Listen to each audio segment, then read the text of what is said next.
welcome to another video. Today we're reviewing WandaVision Episode 4. This episode came out today and stars Elizabeth Olsen as Wanda Maximoff and Paul Bettany as Vision. Now before we start, don't forget to hit that like button, subscribe, and post notification bell so you can get notified for every video. Let's just start. Let's start talking about the good. So the opening sequence for this episode is a recap of the previous episodes, and I thought it did a good job of summarizing the previous episodes. And therefore you didn't really need to watch them again. So I thought the recap summarized it very well. Geraldine's character in this film. Alright, before I say this, spoiler warning, major spoiler warning. This entire video is going to be full of spoilers, so be sure to watch WandaVision Episode 4 and come back and check out this review. So, Geraldine is really Monica Rambeau, and I thought that the reveal was perfect because that does set up, well, obviously you all know there was a character in Captain Marvel, which is one of the worst Marvel movies I've ever seen, but again, still part of the MCU. Her name was Monica Rambeau, not Captain Marvel, the other lady. Her name was Monica Rambeau. Monica Rambeau is in this episode, and I thought she did a very good job. The way it's revealed that she is Monica Rambeau, I thought it was fantastic, and it also leaves you wondering what happened to her, but that does sort of get explained in this episode. But I thought it was a good reveal.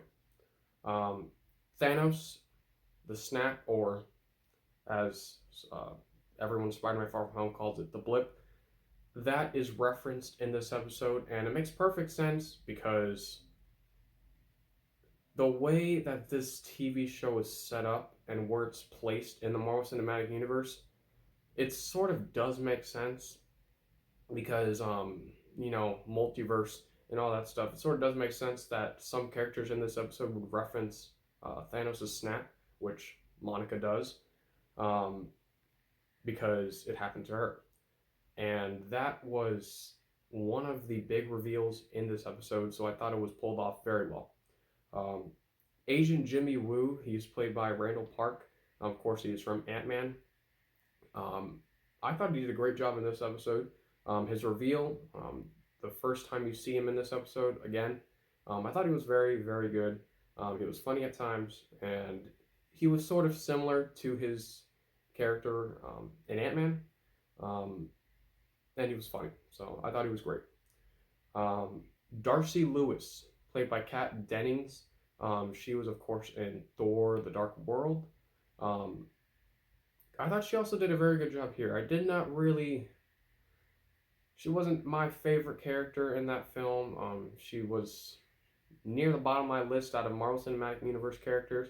But in this episode, I found her very enjoyable and likable in this episode. Some events that happen in the previous episodes are referenced in this episode, but how they occur are sort of like weird. So basically the things they give you and what they tell you about those events that happened in the previous episodes, the answers that they give you to those events, I thought it was very well done because they didn't really explain those events in episodes 1, 2, and 3. But then this one, some of the events that take place in episodes 1, 2, and 3 are explained in this episode. Cinematography. Cinematography is fantastic. I thought the shots, camera angles, all of it looked very well done.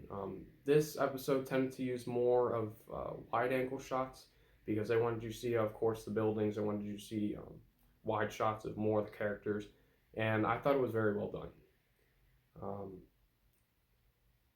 The character names for some of the characters in this episode, or the fake character names, I found it to be really, really weird and creepy because everyone knows that Wanda's reality was different than, of course, our reality in the previous episodes. But in this one, it's very, very, very weird what they do with it because her reality is very creepy. And her characters that she has in her reality are different. Their names are different. Geraldine's name is not Geraldine, like I said earlier, it's Monica Rambeau. And I just find it very creepy and very weird because in some parts of this episode, Wanda does come off as a villain.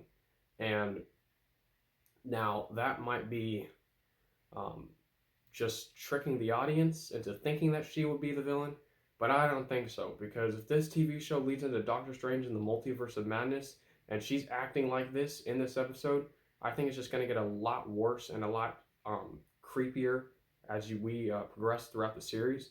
But Wanda Maximoff, Elizabeth Olsen does a phenomenal job as Wanda Maximoff, of course, but she is just very, very creepy in this episode. So I thought she pulled it off very well. Um, there are a lot of hilarious sequences in this episode, especially with Jimmy Woo's character.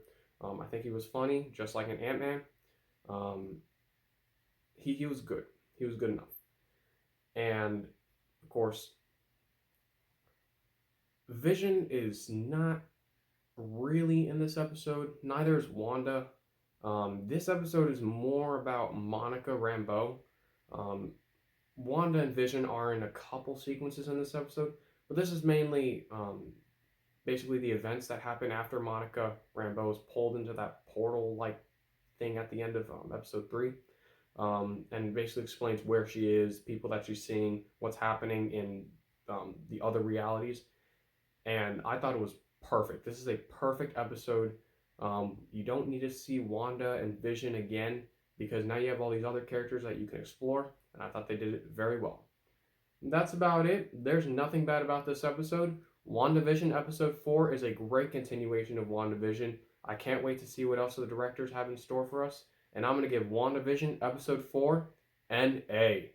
Thanks for watching. Don't forget to hit that like button, subscribe to the post notification bell so you can know for every video. I'm Peter. Thank you for watching.